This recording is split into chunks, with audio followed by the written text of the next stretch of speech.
travaillé pendant 25 ans dans des sociétés du CAC 40 à différents niveaux de management, du manager débutant jusqu'au comité de direction. Et je me suis rendu compte que ce qui, moi, me donnait ma performance, en fait, c'était la bienveillance de mes managers, de mes collègues, de mes collaborateurs envers moi-même. Et la bienveillance, c'est quoi? C'est juste d'être à l'écoute de mes besoins et de m'aider à grandir, à développer mes talents plutôt que de me mettre la tête sous l'eau. Et en fait, c'est ce qui m'anime maintenant, moi, en tant que coach, c'est effectivement d'aider les personnes à mieux vivre leur vie professionnelle et à développer leurs talents. Je m'inscris comme un catalyseur d'épanouissement des individus et des organisations.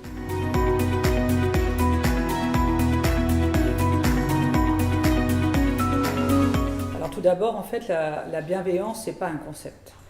C'est un comportement envers soi-même et envers les autres. Quand je parle de bienveillance, les personnes rigolent autour de moi, des personnes dans mon milieu personnel ou professionnel, en disant mais qu'est-ce que c'est que ça? C'est pas du tout pour l'entreprise, on n'est pas dans un monde de bisounours. Déjà, ce que je réponds, c'est que en fait, la bienveillance, elle n'est pas née d'hier, ce n'est pas une mode, puisqu'elle est d'abord philosophique. Aristote disait que la bienveillance, c'était effectivement veiller au bien d'autrui, mais sans contrepartie ni instrumentalisation. Saint Thomas d'Aquin, lui, pousse à l'action en disant qu'effectivement, c'est faire du bien à l'autre, et de façon universelle. Et Kant, en fait, a eu cette phrase magique de dire que la bienveillance est un devoir pour l'humanité. C'est d'abord philosophique, et puis bon, moi je suis scientifique de formation, je suis docteur ingénieur en chimie, et du coup je me suis intéressée aux neurosciences, puisqu'en fait les neurosciences nous permettent de comprendre pourquoi j'agis comme ça aujourd'hui. Lorsqu'on est bienveillant avec quelqu'un, il y a la sécrétion naturelle d'ocytocine, qui est l'hormone de l'attachement, et qui déclenche une cascade de neurotransmetteurs, dont les endorphines, qui sont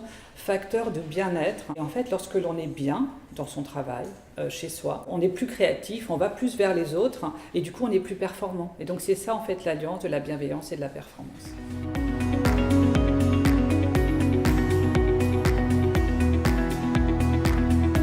Toutes les études qui ont été faites sur le bien-être au travail montrent qu'un des outils pour augmenter la motivation, augmenter l'engagement des salariés, augmenter la performance, augmenter la créativité, augmenter la productivité, également même diminuer les accidents du travail. C'est effectivement la bienveillance. Tout autour de l'écoute, une écoute active, une écoute autour des besoins de la personne, le fait de faire un feedback en fait de façon régulière et pas seulement pendant l'entretien individuel de fin d'année. Également être dans le soutien, être dans le développement des compétences plutôt que effectivement regarder ce qui manque à la personne. Le but en fait d'une entreprise, c'est effectivement d'être performante, mais d'être performante sur le long terme, et le fait d'être dans la bienveillance donne en fait cet effet long terme.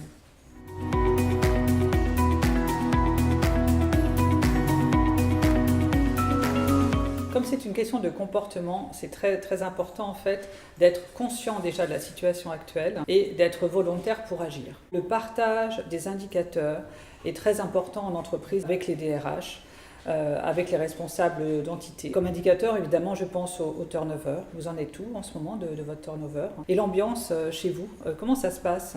Est-ce que les gens sont plutôt souriants ou est-ce que c'est plutôt compliqué? Et les arrêts de travail, court terme, long terme, il y a des burn-out chez vous? Et sur les 5 dernières années, comment ça a évolué? Et je pense qu'en fait, ça, c'est une vraie discussion. C'est important de savoir favoriser les prises de conscience pour avoir une photographie en fait de la situation actuelle, ce qui va bien et ce qu'il faudrait changer. Choisir une entité pilote avec des personnes qui sont volontaires pour modifier leur comportement et leur donner des clés, les former à l'écoute active, à la culture du feedback, au soutien, au fait de voir effectivement dans une personne les compétences à développer plutôt que les manques, leur faire tester les outils par une procédure de test and learn et en fait par petits pas voir comment les choses changent, se mettre d'accord sur des indicateurs de réussite dès le départ et suivre des indicateurs au cours du temps. Parce qu'en fait la bienveillance c'est pas la baguette magique, ça va prendre du temps, c'est exigeant. Et donc il faut au moins 6 mois en fait d'expérimentation pour pouvoir voir les premiers indicateurs changer.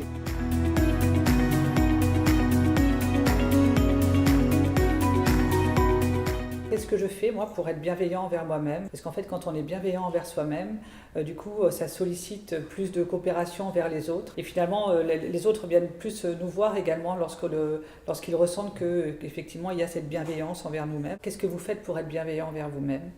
Faites le point. Et ensuite, derrière, testez effectivement l'effet que ça produit chez les autres. Et ensuite, vous pouvez trouver des volontaires dans votre organisation pour mettre en route le processus de bienveillance exigeante qui vous donnera la performance dans la durée.